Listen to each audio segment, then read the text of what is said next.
New song every week? Then subscribe now. Hi, welcome to Video Gyan again, and in the last video we talked about achievement process. Today let's look at dreaming big. Now, are you a dreamer? What kind? Well, there are dreams you see in the sleep, and there are dreams which won't let you sleep. I have read in a book written by Robert Kiyosaki, if you don't have a dream, why live? Okay, and there's a book that I read by Dr. David Schwartz, Magic of Thinking Big. In fact, he could have as well written Tragedy of Thinking Small.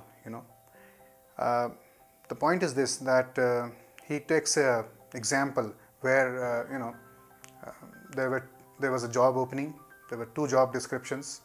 Okay, rather there were two openings but similar job descriptions, and one was carrying a salary of 50,000 rupees and another was carrying a salary of 2 lakh rupees. Okay, for one the designation was accountant, for another it was chief financial officer. Guess what? Which job description or which title do you think would have attracted more number of applications? Well, as you guessed right, the title with accountant attracted the maximum number of applications. Why do you think that's so? See, most of us underestimate ourselves and we overestimate others. Okay, now he also talks about a dreaded disease called excusitis. Okay, we all have this excusitis. I am too old for this, I am too young for that, and we seem to justify why we can't succeed instead of justifying why we can succeed. And there is a classic argument that just by dreaming big nobody has succeeded. Okay, absolutely true. You cannot necessarily succeed just by dreaming big, I agree, but if you don't have a dream, guaranteed you won't succeed.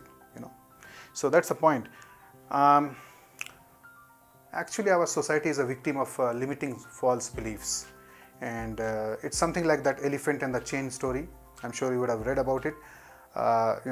When it's young, the elephant is tied to a chain and it tries its level best, but it's not able to break it.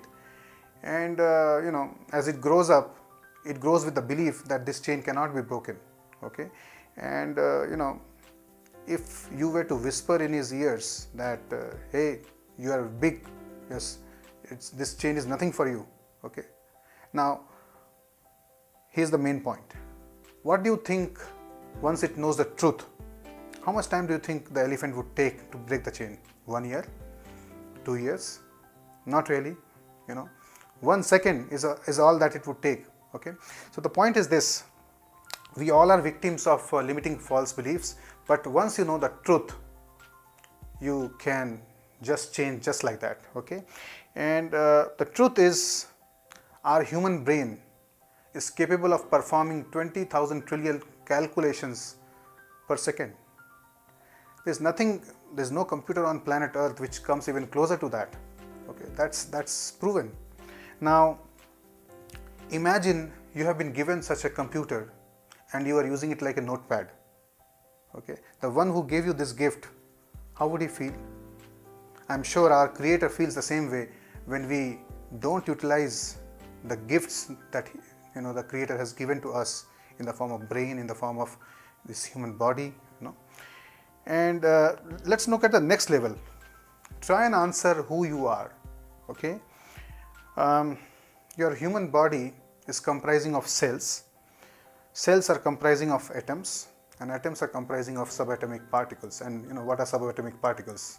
Energy. We all are energy. It's the sun, the moon, the earth, everything is energy. And here is the definition of energy. Energy can't be created, it can't be destroyed. Energy is the cause and the effect by itself.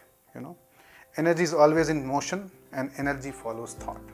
Now I am sure whichever faith you follow, if you go to your scriptures, you would have seen the definition of God is similar.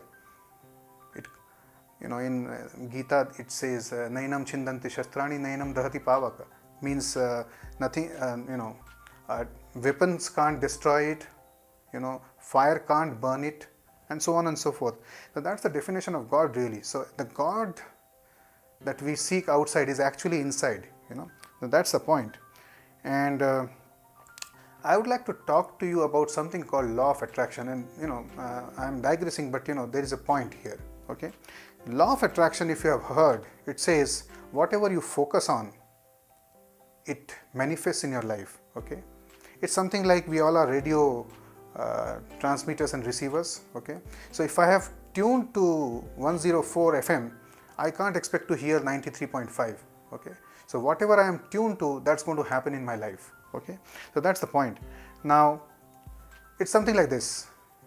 If you go to a restaurant and start ordering the waiter that I don't want coffee, I don't want tea, I don't want dosa, I'm sure you are going to confuse the waiters like anything. Okay, instead what you say I want coffee, and you expect to get coffee. When you order coffee, you expect to get coffee. That's the point. So universe is like that. Universe is waiting for you to order. You have to order, and you have to expect that you are going to receive what you have ordered. You know, learn to dream big. Thanks, and we will next look at goal setting.